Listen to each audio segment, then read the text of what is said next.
The burgeoning technology spun off patents in each sector of the network. Patents on low-voltage generators, patents on electromagnetic receivers, with all their escapements and armatures, patents on contact interrupters, all these to synchronize the clocks. Fairly typical of the kind of electro-chronometric work blossoming in the years after 1900 was David Perret's novel receiver that would detect and use a time signal to drive an oscillating armature. It was issued Swiss patent number 30351 on the 12th of March 1904. Or another clock designer, Fabergé's own receiver that did the opposite. It took an alternating current from the mother clock and turned it into a unidirectional motion of a toothed wheel. The patent, used widely, was submitted on the 25th of November 1902 and issued on the 2nd of May 1905. There were patents on remote alarms, remote regulation of pendula, telephonic, even wireless transmission of time, patents for railroad departures and railroad arrivals. All these chronometric patents, along with a great many others related to them, had to pass through the Swiss Patent Office in Bern, and no doubt many of them cross Einstein's desk. Einstein began work in the Bern Patent Office in the 16th of June 1902 as a technical expert, third class, where he was chiefly charged with the evaluation of electromechanical and electromagnetic patents. Standing at his wooden podium, he, like the 12 or so technical experts in the patent office, methodically went through each patent submission, searching for the principles that lay at its core. Was this original or was it derivative? Einstein's expertise on electromechanical devices came in part from the family biz. Indeed, Einstein's father and uncle, Jakob Einstein, had built their enterprise out of his uncle's patents on sensitive, electric clock-like devices for measuring electrical usage, like those devices on the side of houses that tell you how many kilowatt hours you've used. One of Einstein and Company's electrical meters was written up prominently in the 1891 Frankfurt Electrotechnical exhibit. Just a few pages before is a mechanism, typical of the time, for mounting a backup mother clock to ensure the continued operation of a system of electrical clocks. So close were the electrical measuring systems and clockwork technologies that at least one of the Jakob Einstein patents explicitly registered its applicability to clockwork mechanisms more generally. Albert Einstein's own later technical work led him to take out numerous patents.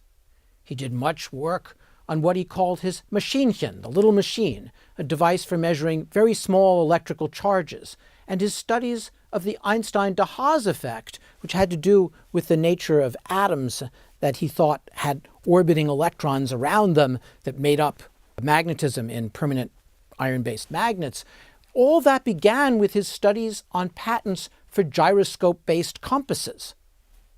He also, in the 1920s, submitted a patent for a new kind of refrigerator. Electromagnetic clock coordination patents would have been right up his alley. They centered around means of transforming small electrical currents into high-precision rotatory movements.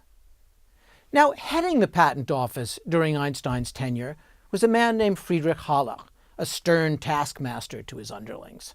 Early on, he reproached Einstein. As a physicist, you understand nothing about drawings. You have got to learn to grasp technical drawings and specifications before I can make you permanent. In September 1903, Einstein received notice that his provisional appointment was now permanent, though Haller was not ready to promote him, commenting that Einstein should wait until he has fully mastered machine technology. He studied physics.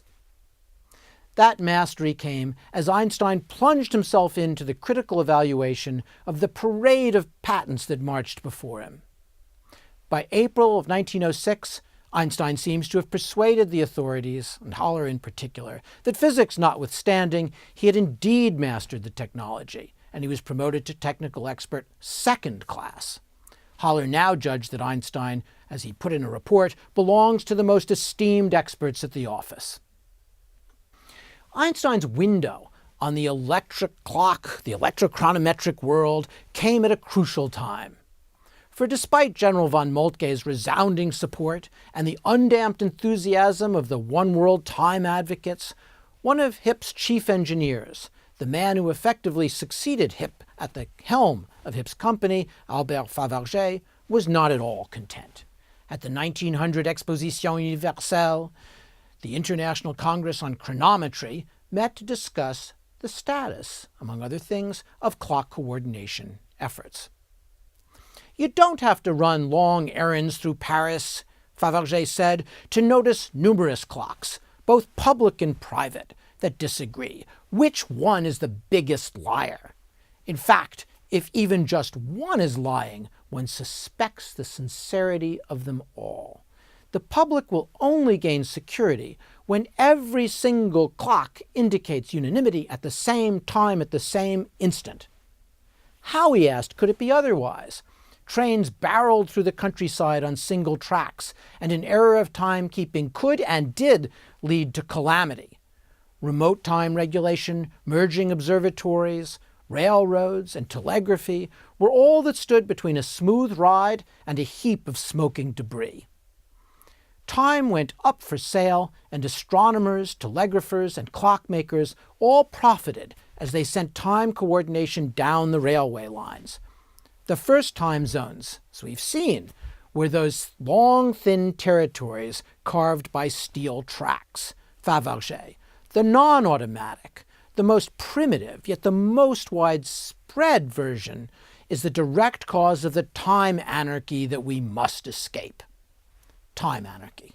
No doubt Fabergé's reference was in part to the anarchism that had taken a powerful hold among the Jura watchmakers, as Peter Kropotkin had testified in his Memoirs of a Revolutionist.